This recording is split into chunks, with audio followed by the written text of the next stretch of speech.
Okey dah. Okey je. Boleh?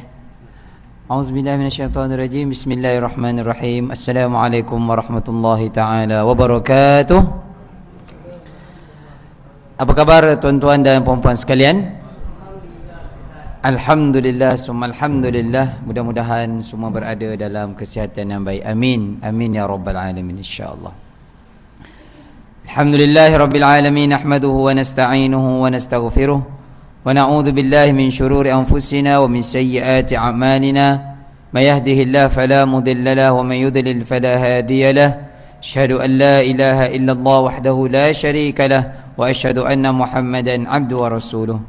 قال الله تعالى في كتابه العزيز أعوذ بالله من الشيطان الرجيم بسم الله الرحمن الرحيم يا أيها الناس اتقوا ربكم الذي خلقكم من نفس واحدة وخلق منها زوجها وبث منهما رجالا كثيرا ونساء واتقوا الله الذي تساءلون به والأرحام إن الله كان عليكم رقيبا وقال الله تعالى والذين جاهدوا فينا لنهدينهم سبلنا وإن الله لمع المحسنين وقال النبي صلى الله عليه وسلم من سلك طريقا يلتمس فيه علما سهل الله له إلى الجنة وقال أيضا اقرأوا القرآن فإنه يأتي يوم القيامة شفيعا لأصحابه اللهم إني ظلمت نفسي ظلما كثيرا لا يغفر الذنوب إلا أنت فاغفر لي مغفرة من عندك وارحمني إنك أنت الغفور الرحيم رب اشرح لنا صدورنا ويسر لنا أمورنا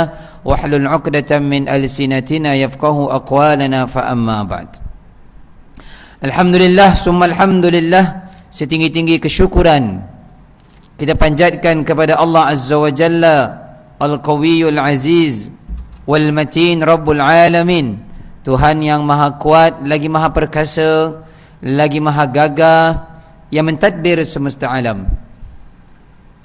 Ia masih memberikan kepada kita pelbagai kurniaan, limpahan nikmat yang kita tidak mampu untuk menghitungnya. Bahkan nikmat yang telah kita gunakan pada hari ini sahaja pun masih belum kita mampu untuk menghitungnya. Firman Allah Subhanahu wa taala, wa in ta'uddu ni'matallah la tuhsuha. Jika sekiranya kamu ingin menghitung nikmat-nikmat yang telah diberikan, nescaya kamu tidak mampu menghitungnya. Mudah-mudahan kita sedar akan segala nikmat yang diberikan kepada kita ini, kita gunakan sebaik mungkin ke jalan yang Allah redai, bukan ke jalan yang Allah murkai. Selawat serta salam ke atas kekasih junjungan Nabi kita Muhammad sallallahu alaihi wasallam, Nabi yang kita rindui, yang kita harapkan syafaat pertolongan daripadanya, yang kita berharap dapat berjumpa dengannya di Al-Kautsar nanti di dalam syurga Allah Subhanahu wa taala. Untuk memastikan kita dapat bertemu dengan Nabi sallallahu alaihi wasallam nanti di sana, maka ingat firman Allah Subhanahu wa taala, qul in kuntum tuhibbunallah fattabi'uni yuhibbukumullah. Wahai Muhammad, katakan kepada umatmu, jika sekiranya mereka mencintai, jika sekiranya mereka ingin aku mencintai mereka, maka ikutlah sunnahmu. Tuan-tuan yang dirahmati Allah Subhanahu wa taala sekalian, mudah-mudahan dalam kehidupan kita seharian, dari bangkit tidur sehingga kita pejamkan mata setiap malam, kita menyelusuri, mengikuti langkah yang dinamakan sebagai sunnah Nabi sallallahu alaihi wasallam. Sebelum kita pejamkan mata, kita fikir, kita ingat apakah perkara sunnah yang telah kita lakukan, perkara yang dilakukan oleh Nabi sallallahu alaihi wasallam. Jika tidak dapat semua, paling kurang ada, jika tidak dapat 10, paling kurang ada 5 ataupun 4 yang telah kita laksanakan, sunnah-sunnah Nabi sallallahu alaihi wasallam. Seterusnya kepada Tuan Imam, Tuan Bilal yang memanggil kita, mengajak kita bersegera hadir ke rumah Allah pada maghrib yang sangat ringkas waktunya. Kepada barisan AJK pengurusan surau, tidak saya lupakan muslimin muslimat yang dirahmati Allah sekalian, tuan-tuan, puan-puan, para jemaah semua, terima kasih atas kesudian duduk sebentar kita di dalam majlis ilmu ini. Tidak lama, kurang lebih 45 minit ini sahaja, kita berada di dalam taman-taman syurga.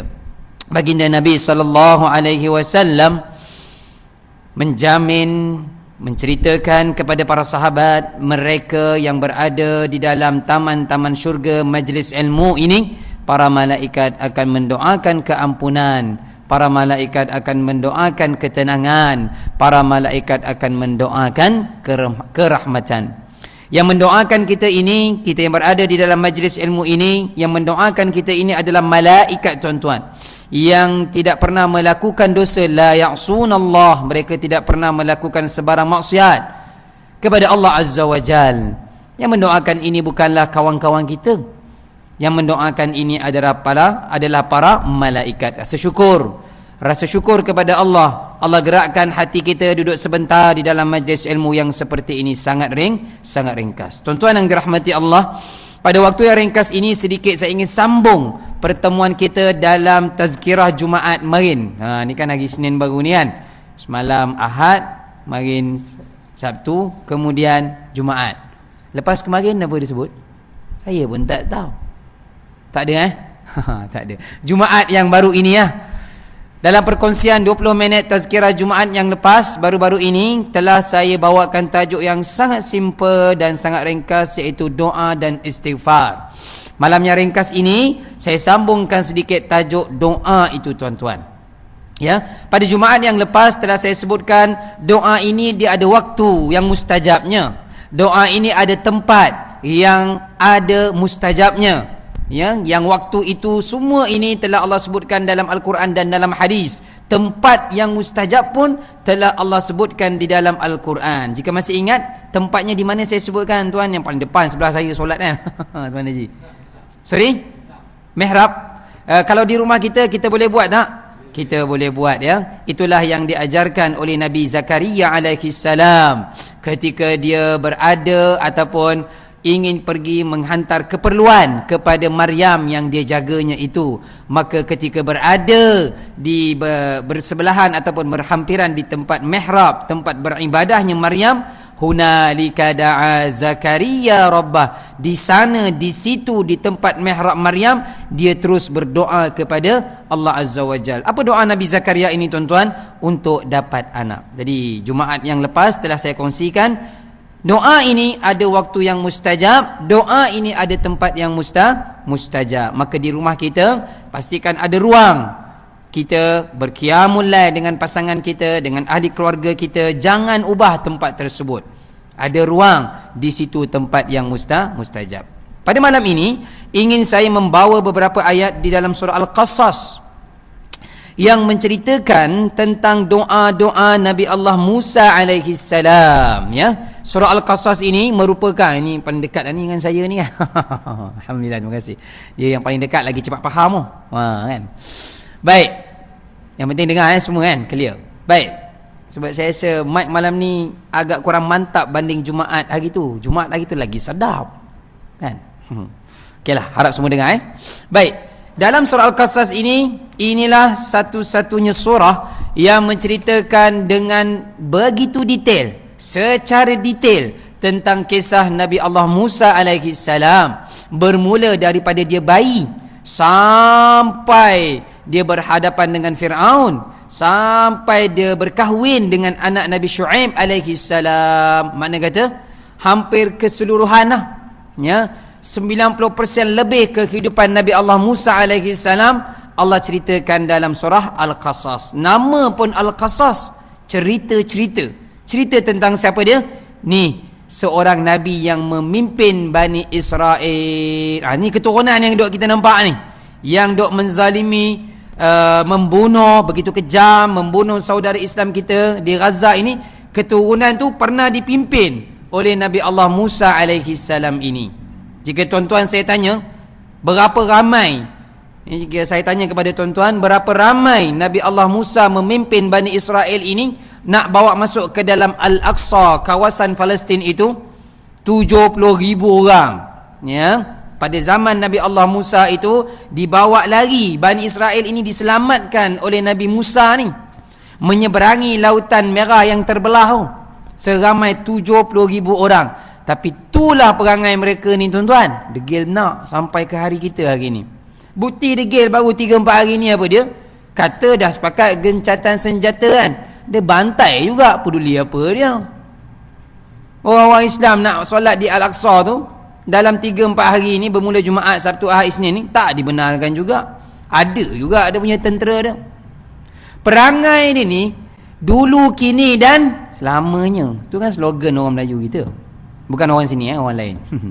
Tuan-tuan yang dirahmati Allah, memang degil. Ya.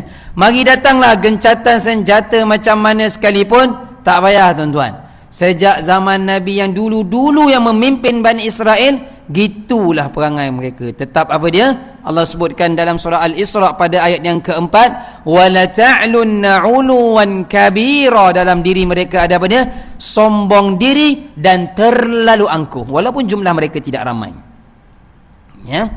Jadi kisah Nabi Allah Musa alaihi salam ini ingin saya kongsikan dalam surah Al-Qasas ini berkenaan dengan doa beliau sahaja. Kisahnya panjang tuan-tuan, tentang Nabi Allah Musa, tentang ibunya, tentang kakaknya, tentang ibu angkatnya Asiah, iaitu isteri Firaun, semuanya dalam surah Al-Qasas ini. Tapi bukan tu matlamat dan fokus saya pada malam ini.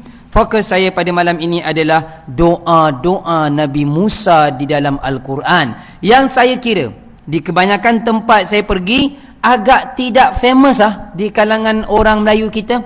Kalau saya tanya kepada tuan-tuan, Rabbi ja'alni muqimas salah wa min dzurriyyati rabbana wa taqabbal du'a. Hafal tak doa ni? Hafal tak? Hafal kita kan? Ni doa Nabi siapa tuan-tuan? Doa Nabi siapa tuan-tuan? Ni tak ada jawab ni memang tangguh majlis terus Dapat kita ngaji seorang-seorang. Saya pun pergi makan salah sementara tunggu isyak. Nabi Ibrahim alaihi salam, selamat. Teruskan majlis. Tuan-tuan, Rabbana zalamna anfusana wa illam taghfir lana wa tarhamna lanakunanna minal khasirin. Doa Nabi. Yang dah jawab jangan jawab, bagi orang lain. Habis semua nanti markah kat dia. Nabi Adam alaihi salam dapat terus majlis lagi tuan-tuan. Alhamdulillah. Doa yang famous juga daripada Al-Quran yang orang kita doa hafal, la ilaha illa anta subhanaka inni kuntu minaz zalimin. Doa siapa dia tuan-tuan? Yang dah jawab jangan jawab, bagi orang lain. Selamatkan kita kan. Doa Nabi Allah Yunus alaihi salam. Penting saya mulakan seperti ini tuan-tuan. Sebelum saya bawakan doa Nabi Musa, penting saya mulakan seperti ini. Kenapa? Doa-doa yang kita hafal ni, Nabi-Nabi yang baca tadi itu, Nabi Adam, Nabi Ibrahim, Nabi Yunus itu tadi kan, mereka membaca saat pada masa yang paling tepat, supaya kita ketika kita membaca tu, kita dapat bayangkan ni Nabi Ibrahim ni bila dia baca doa Rabbi ja'alni dalam surah Ibrahim ni, la ilaha illa anta doa Nabi Yunus tadi dalam surah Al-Anbiya ni, bila disebutkan inni kuntu minaz zalimin. Doa Nabi Adam tadi tu, Rabbana zalamna anfusana, kita hafal sejak kecil. Bila dia baca doa tu? Supaya ketika kita membaca tuan-tuan, kita bayang situasi para Nabi Allah ini, mereka membaca tu dalam keadaan situasi yang paling tepat. Maknanya tuan-tuan, baru kita rasa doa kita tu penuh dengan fokus, penuh dengan pengharapan, penuh dengan kefahaman. Tuan-tuan yang dirahmati Allah, kalau doa Nabi Allah Yunus itu dia baca ketika dia berada di dalam, bukan dalam masjid, dalam perut ikan. Siapa pernah duduk dalam perut ikan? Makan ikan hari-hari dia. Pun sekarang orang tak makan ikan hari-hari kan, mahal benar. Makan ayam. Ikan pun ikan kering, ikan sardin pun mahal tuan-tuan. Tak terfikir kita kan? Ya, tapi itu yang Allah gambarkan dalam Al-Quran. Dia membaca doa yang paling tepat ketika dia berada di dalam perut ikan. Doa Nabi Adam tadi, bila dia baca Rabbana zalamna anfusana tadi, ketika berada di pintu syurga, kena keluar lepas ni. Lepas baca je, keluar daripada syurga Allah Subhanahu Wa Taala. Doa Nabi Ibrahim alaihi salam yang kita hafal tadi dalam surah Ibrahim tadi, bila doa tu dia baca selepas siap pembinaan Kaabah Al-Musharrafah, kiblat kita pada hari ini tuan-tuan. Mana kata doa-doa ini sangat penting. Bukan hanya sekadar kita hafal, penting juga kita tahu bila waktu Nabi itu membaca doa tersebut, supaya saat kita amin, imam baca kita amin, ataupun kita membaca sendirian, kita rasa doa tu sangat bernilai. Tapi sebelumlah saya nak bacakan doa Nabi Allah Musa dalam surah Al-Qasas ini, rasa-rasa apa doa Nabi Musa yang tuan-tuan telah hafal tuan-tuan? Sebab kebanyakan tempat bila saya tanya memang tak ada jawapan. Dia agak tak familiar tuan-tuan. Ya. Jadi saya kena bantu malam ini sama-sama. Untuk pengetahuan kita juga, Nabi Musa ini adalah satu-satunya nabi yang paling banyak Allah ceritakan tentangnya di dalam Al-Quran.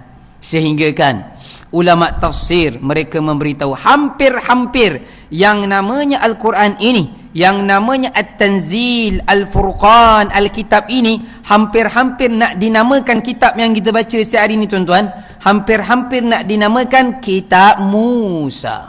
Tapi tak boleh. Ini kitab Al-Quran. Musa sudah ada kitab sendiri, iaitu Taurat. Kenapa sampai begitu sekali? Kerana kisahnya lah yang paling banyak di dalam Al-Quran. Maka saya kira penting untuk kita melihat apa doa yang dibaca oleh beliau ni, yang boleh kita hafal dan boleh kita faham serta kita amalkan. Tuan-tuan yang dirahmati Allah.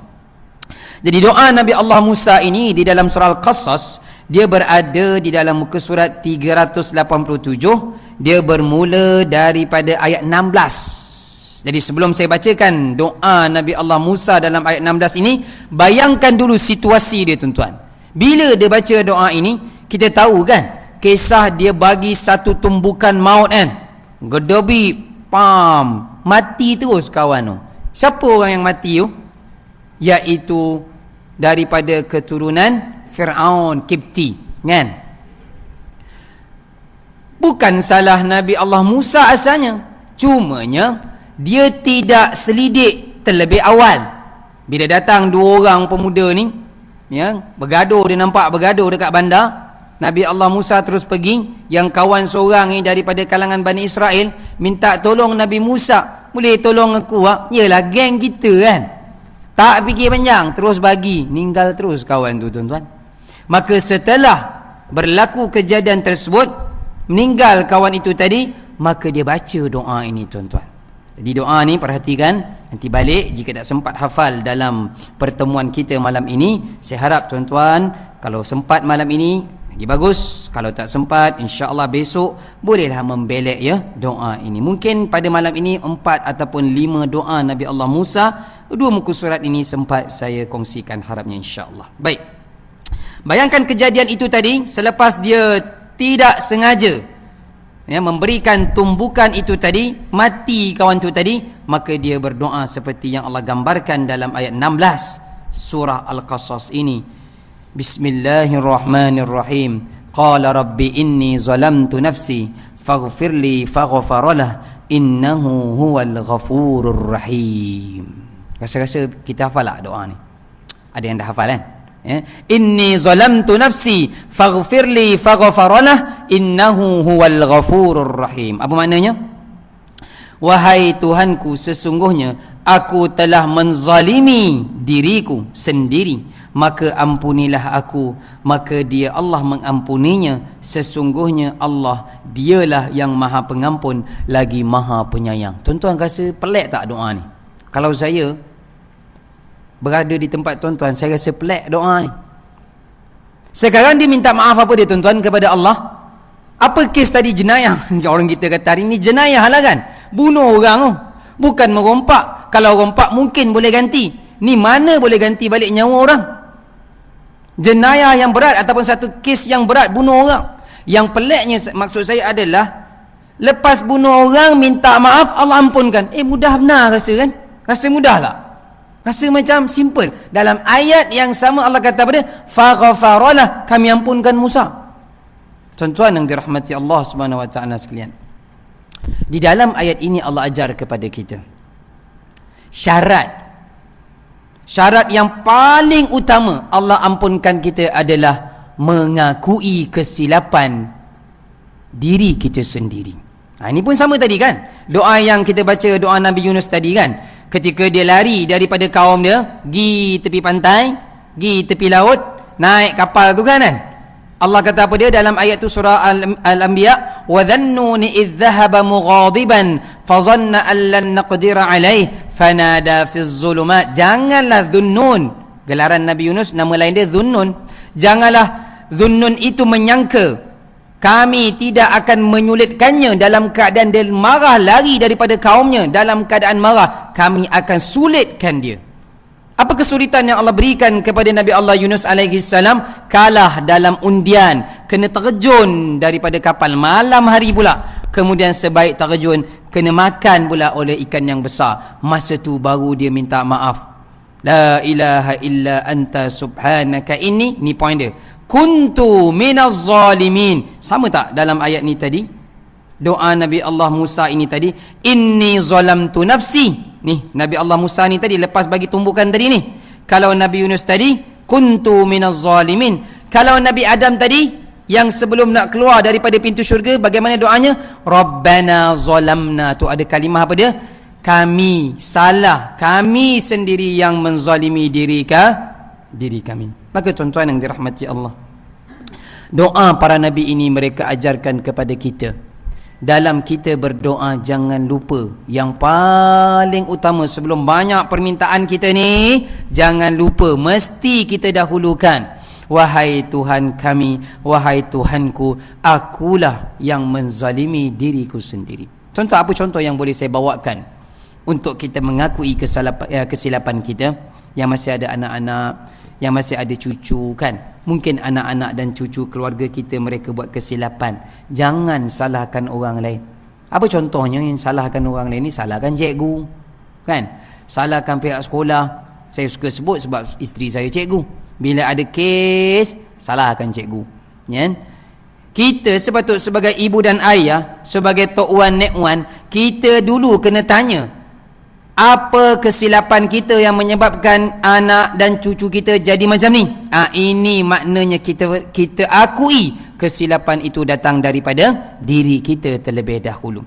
Maka ayat ini mengajarkan kepada kita, syarat pertama Allah ampunkan doa Nabi Allah Musa alaihi salam adalah kalimahnya tadi, inni zalamtu nafsi, iaitu sesungguhnya aku telah menzalimi diriku sendiri. Buktinya tuan-tuan, lelaki yang sama yang dia bantu tadi tu kan, dia datang kali yang kedua dalam surah ni juga, dalam muka surat yang sama, dia datang kali kedua. Rupanya kawan dia ni tadi, orang Bani Israel yang Nabi Allah Musa ni, memang kaki gaduh. Bukan sekali dia gaduh, kali kedua dia gaduh pun dia minta tolong lagi kepada Nabi Musa, minta maaf. Kali kedua tak boleh bantu lagi, sebab tadi dah janji kepada Allah tak nak buat lagi, aku telah menzalimi diriku sendiri. Tuan-tuan, kalimah sesungguhnya aku menzalimi diriku sendiri ini kalimah yang sepatutnya diucap oleh orang-orang yang ingin bertaubat. Apa makna taubat? Kembali kepada Allah Subhanahu wa taala. Apa makna taubat lagi? Ar-ruju' ila Allah. Apa makna taubat lagi? Iaitu kita akui kesilapan kita. Selagi kita tidak mengakui kesilapan kita, sebenarnya itu bukan ciri orang yang bertaubat. Allah sebut di hujung ayat 16 itu tadi, setelah Allah kata kami ampunkan dosanya Musa itu, innahu huwal ghafurur rahim. Allah beritahu kepada kita, kita kena ingat Allah Maha Pengampun lagi Maha Penyayang. Saya sambung ayat dan seterusnya, doa dia yang kedua.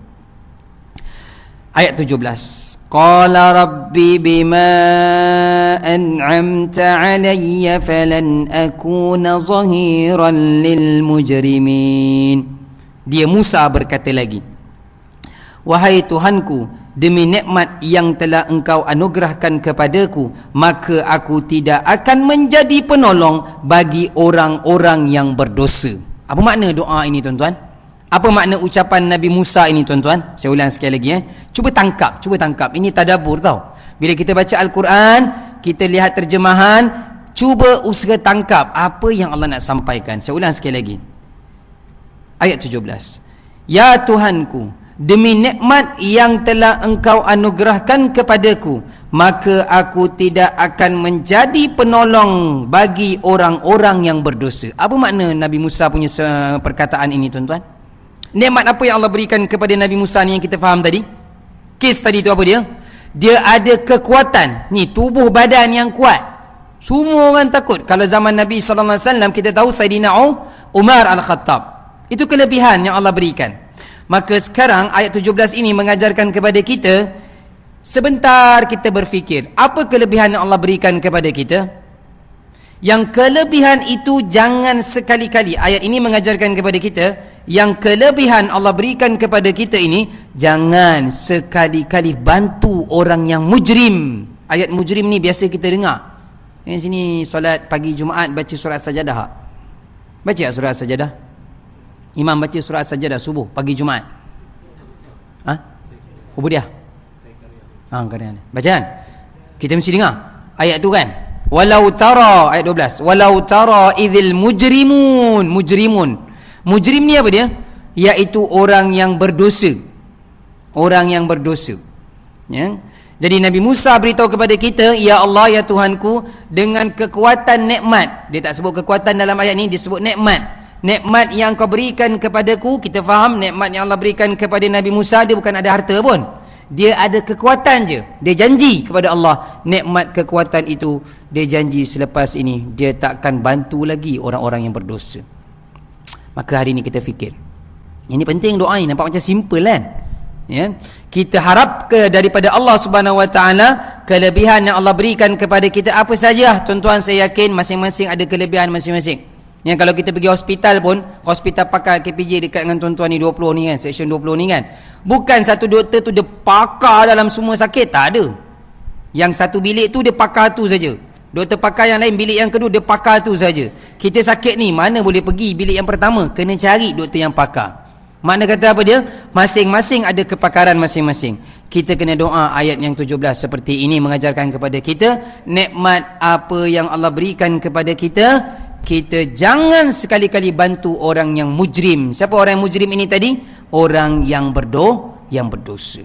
Allah sebut di dalam surah Hud, wala tarkanu ilal ladzina zalamu fatamassakumun nar. Jangan sekali-kali kita cenderung berkawan, membantu dengan orang-orang yang zalim, yang suka buat jahat, yang ambil kesempatan, yang buat benda pelik-pelik, yang tidak diajar dalam Islam. Cenderung pun jangan, belum lagi bantu. Cenderung pun jangan. Allah kata dalam ayat tersebut, dibimbangi fatamassakumun nar. Orang yang cenderung tu pun belum bantu lagi, cenderung pun akan disentuh oleh api neraka. Tuan-tuan yang dirahmati Allah, ya. Jadi doa ni yang kedua diajar oleh Nabi Allah Musa alaihi salam. Kemudian saya sambung kisahnya sebelum kita pergi pada ayat yang di bawah ini, sebelum pergi pada doa yang ketiga.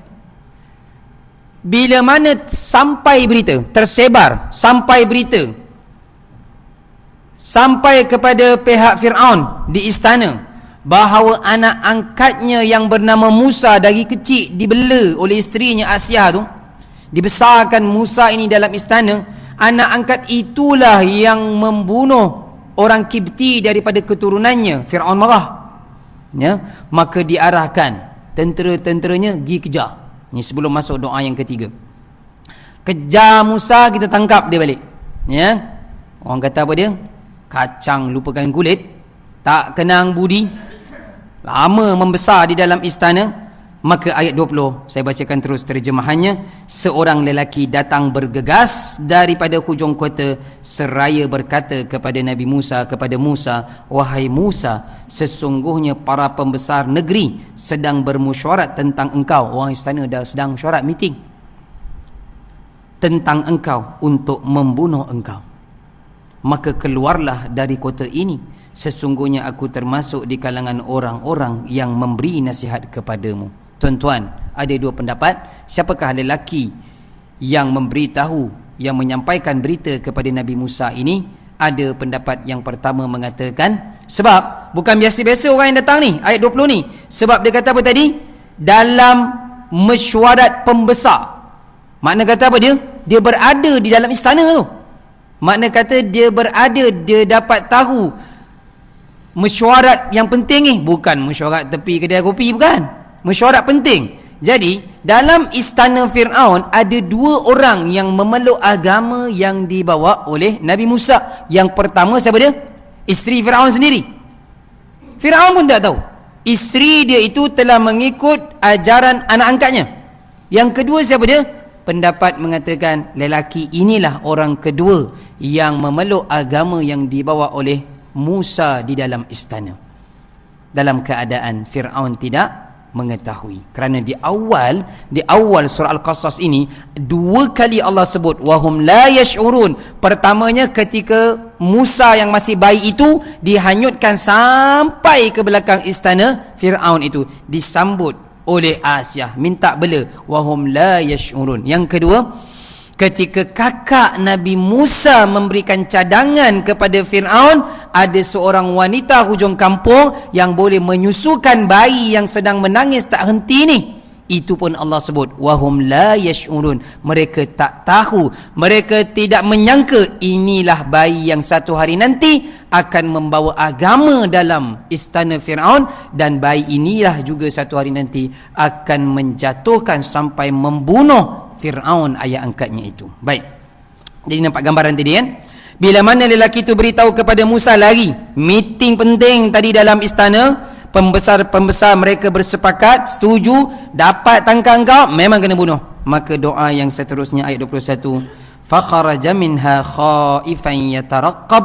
Tuan-tuan, doanya berbunyi begini ayat 21. Kalau tadi ayat 16, kemudian ayat 17, sekarang doa ketiga pada ayat ke-21 pun kita boleh baca Rabbi najjini minal qaumiz zalimin.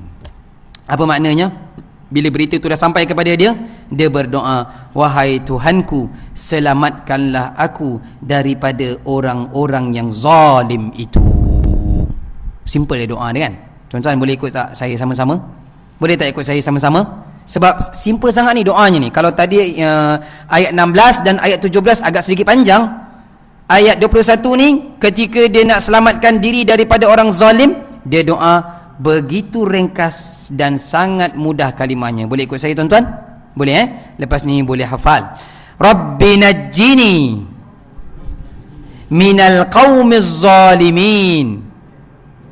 Mudah je kan? Rabbi najjini minal qaumiz zalimin. Kalimah minal qaumiz zalimin tu pun kita dah biasa dengar. Apa maknanya? Wahai Tuhanku, selamatkanlah aku daripada orang-orang yang zalim itu. Kan? Jadi bagaimana ataupun bilakah kita boleh membaca doa ini? Ada ketika kita tak buat salah pun dekat orang, kita tak kacau orang pun, tetapi sampai berita kepada kita, ada orang sampaikan berita kepada kita, mungkin kawan, mungkin jiran, dia kata, Firdaus dapat berita ada orang tak puas hati dengan kau, dan mereka ni duk rancang itu, duk rancang ini. Kita pun duk fikir, apa salah aku dekat beliau ni?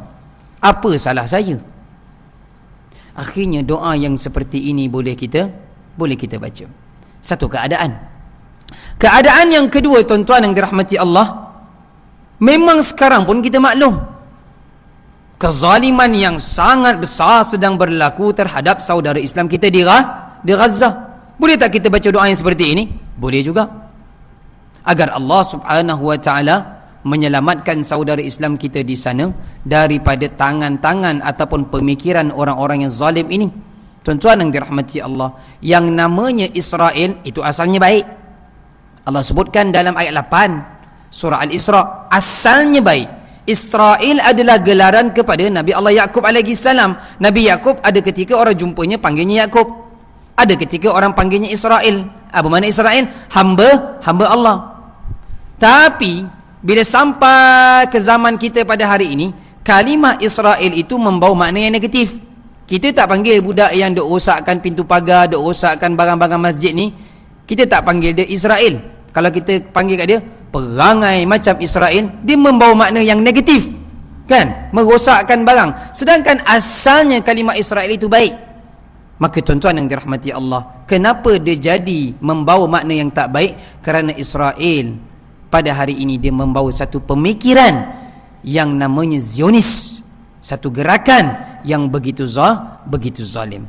Maka dalam ayat ini disebutkan tadi zalim. Sebenarnya apa yang berlaku pada saudara Islam kita di sana, mereka ini ingin menghapuskan ataupun ingin membunuh seramai mungkin orang-orang Islam di bumi Palestin. Maka bacalah doa yang seperti ini tuan-tuan.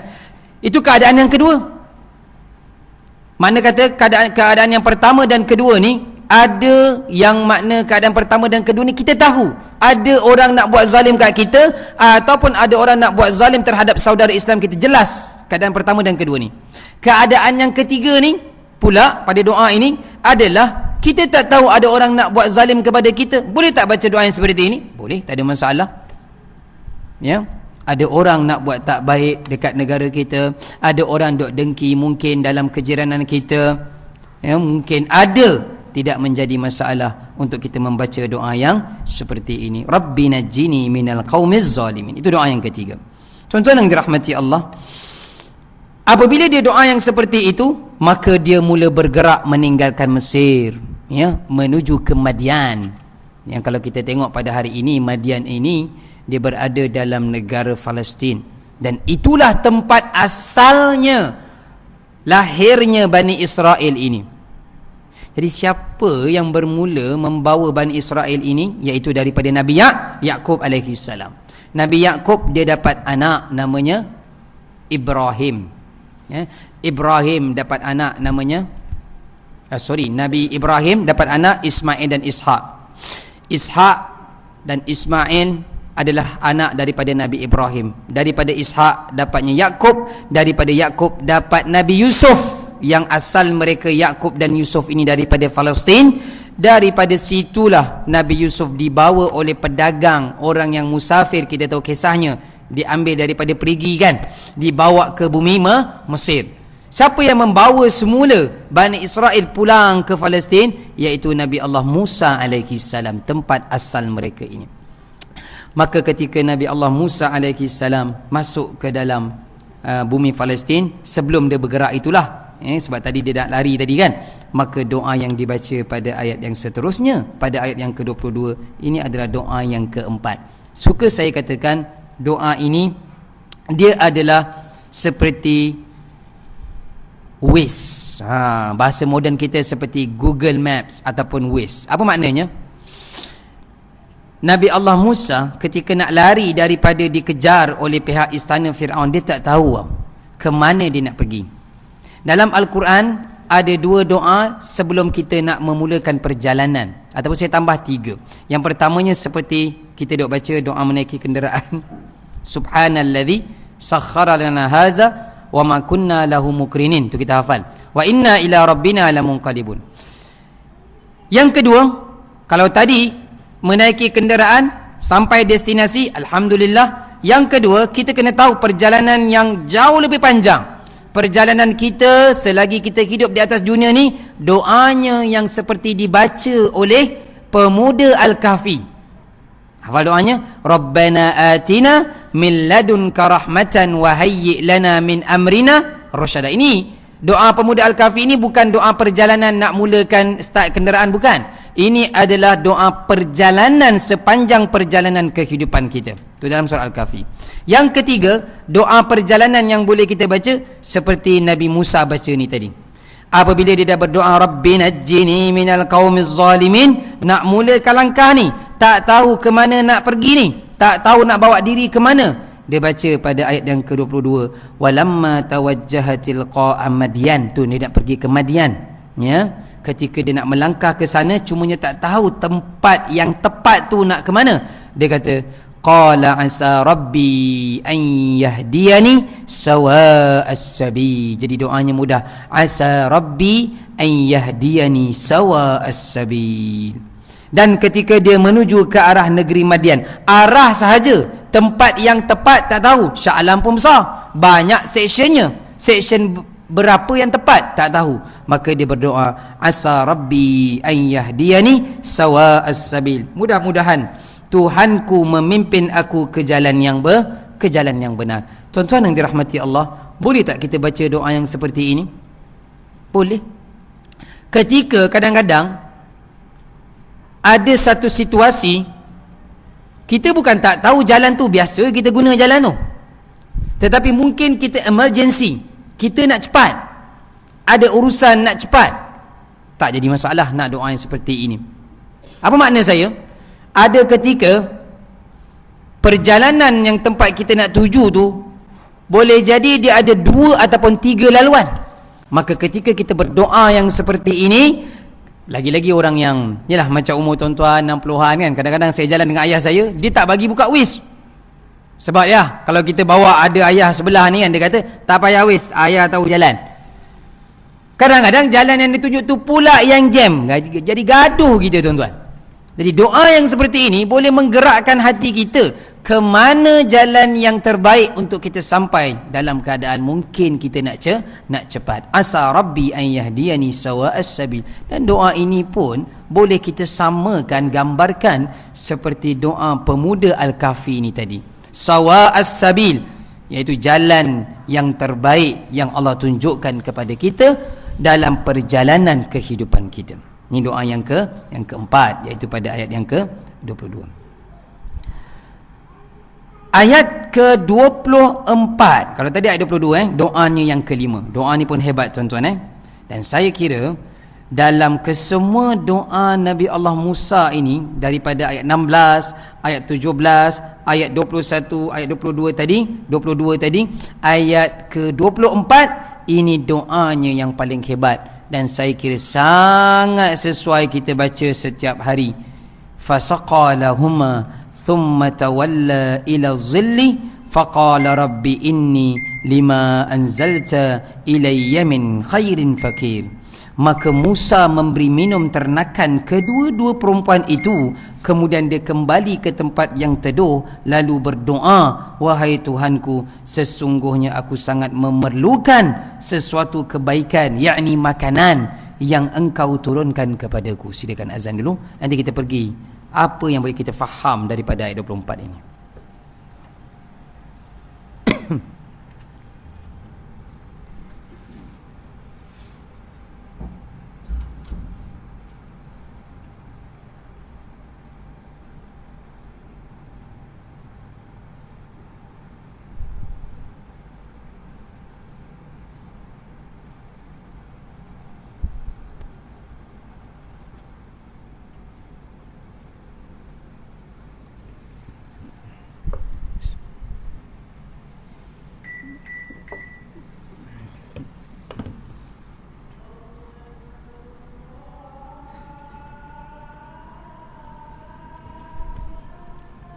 Allah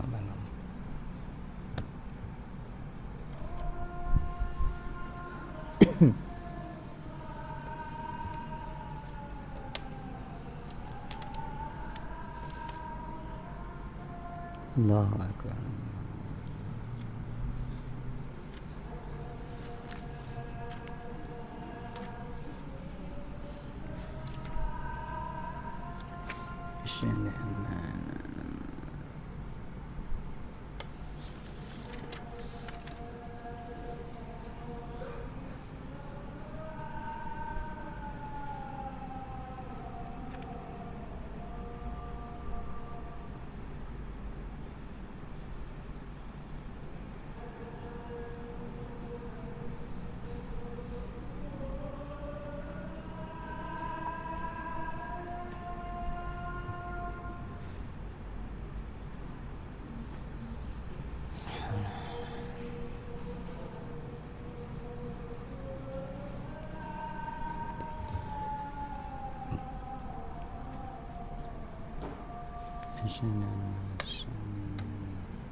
Haula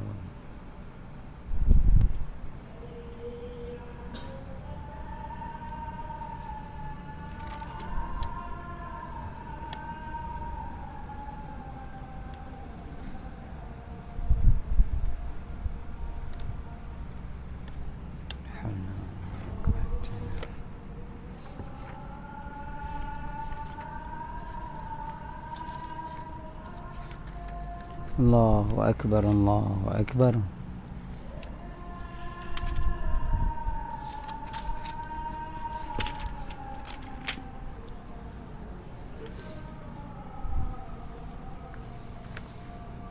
لا إله إلا الله رب هذه دعوة التامة والصلاة القائمة والشرف والدرجة العالية الرفيعة وبعث مقام محمود.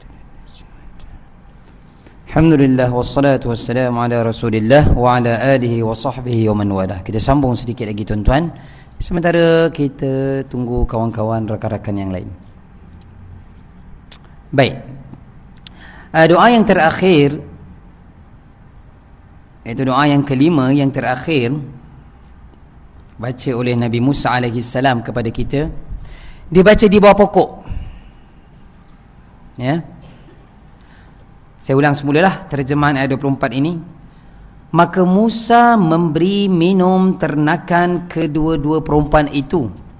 Kemudian dia kembali ke tempat teduh, ke tempat yang teduh, lalu dia berdoa.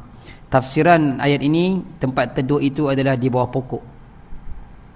Wahai Tuhanku, apa dia doa?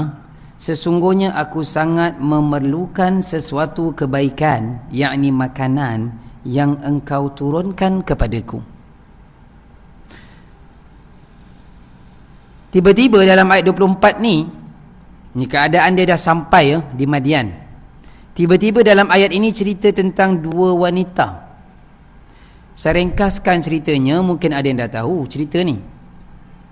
Inilah wanita yang salah seorang daripadanya nanti akan jadi isteri dia.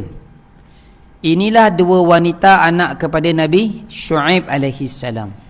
Perangai Nabi Musa ni dari satu perangai yang pelik yang kita boleh contohi.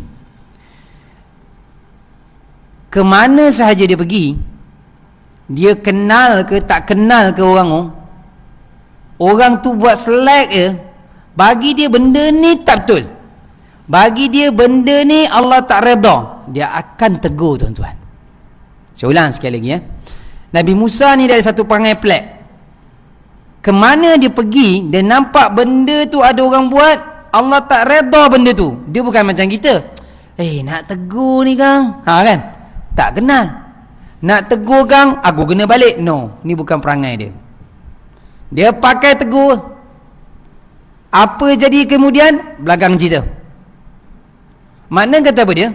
Amar ma'ruf, nahi mungkar, jalan sentiasa.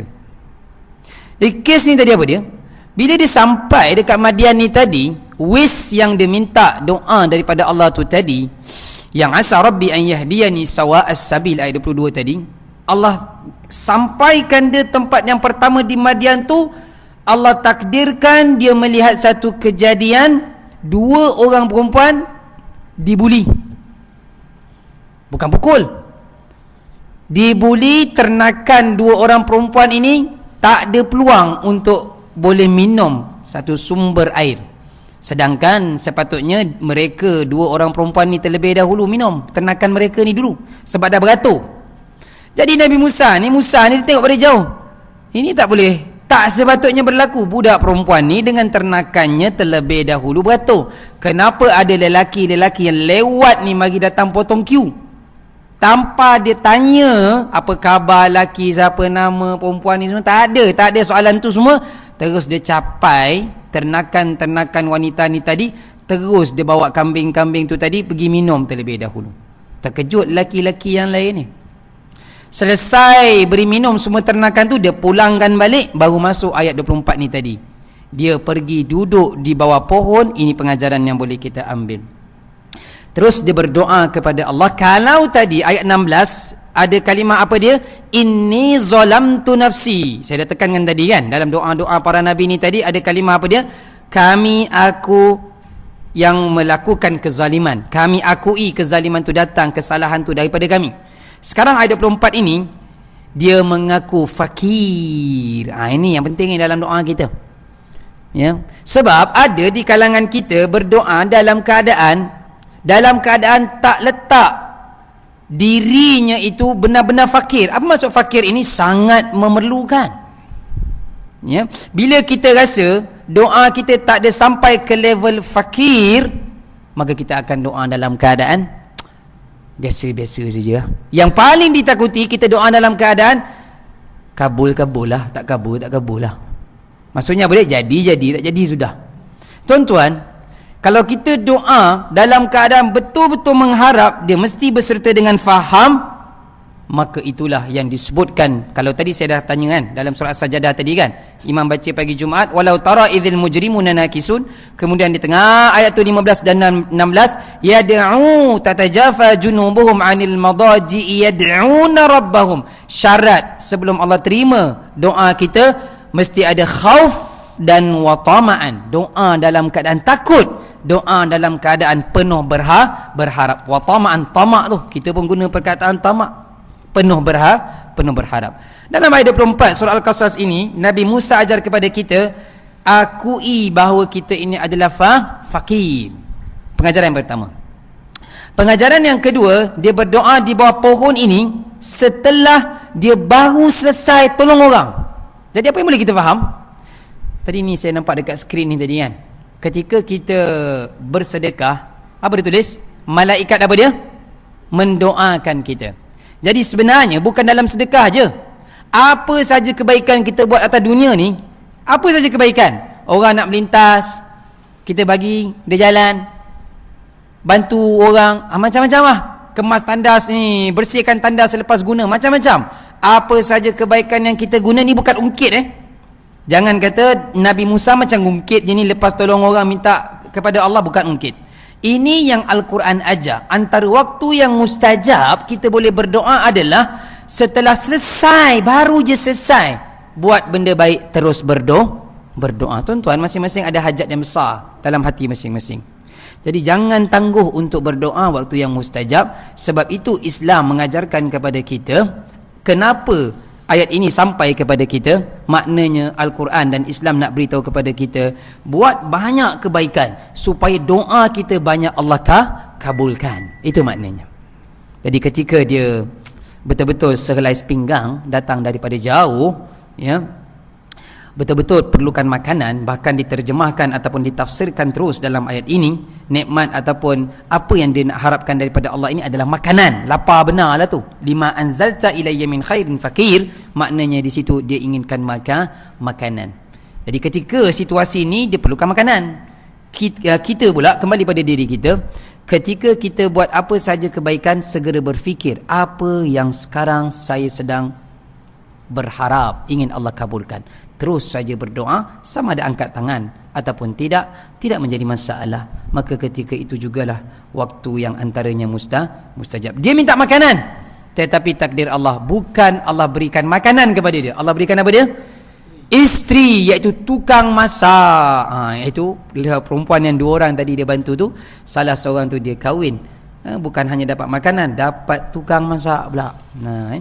Jadi di situlah dia meneruskan ke kehidupan berkat daripada doanya tadi yang pertama, ayat 16, ayat 17, ayat 21, ayat 22 dan 24. Ada 5 doa. Tuan-tuan, doa ini semua pendek-pendek sahaja. Saya harapkan ada kesempatan tuan-tuan boleh belek nanti di rumah, tak malam ini, besok pagi selepas subuh pun boleh.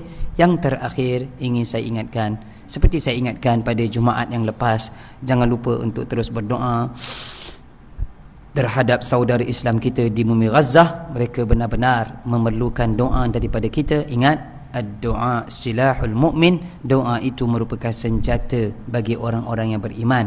Dia bukan silahul muslim, tetapi silahul mu'minin. Jadi benar-benar kita mengharapkan daripada Allah Subhanahu wa taala agar dibebaskan bumi Palestin ini, dipulangkan semula kepada saudara Islam kita. Dan jangan lupa untuk terus berdoa tentang mereka ini di dalam solat kita pada sujud yang terakhir. Sekadar itu yang sempat saya kongsikan pada malam ini. Mudah-mudahan sedikit cerita tentang Nabi Musa alaihi salam ada yang dapat kita faham dan boleh kita amalkan dan kita sampaikan. Terima kasih sekali lagi pada yang hadir, yang memberikan perhatian. Mohon maaf di atas kekurangan. Aqulu qawli hadza wa astaghfirullahal azim li wa lakum. Assalamualaikum warahmatullahi taala wabarakatuh. A'udzu billahi minasyaitonir rajim. Bismillahirrahmanirrahim. Alhamdulillahirabbil alamin wassalatu wassalamu ala asyrafil anbiya'i wal mursalin wa ala alihi wa sahbihi ajma'in. Ya Allah, ya Tuhan kami, jadikanlah perhimpunan kami pada malam ini perhimpunan yang Engkau rahmati, perpisahan kami selepas ini perpisahan yang tiada maksiat padanya. Ya Allah, ya Tuhan kami, jadikanlah Al-Quran ini musim bunga di dalam hati-hati kami, ya Allah. Jadikanlah Al-Quran ini mudah untuk kami membacanya siang dan malam, mudah untuk kami faham, mudah untuk kami menggunakan di dalam kehidupan kami seharian, dalam keluarga kami, dalam organisasi kami, dalam kejiranan kami di sini, ya Allah. Faqqihna fid din wa 'allimna ta'wil wahdina ila siratikal mustaqim. Wa sallallahu ala sayyidina Muhammad wa ala alihi wa sahbihi wa baraka wa sallam. Alhamdulillahirabbil alamin. Taqabbalallahu minna wa minkum. Kita tangguh dengan kafaratul majlis surah An-Nas. Subhanallah.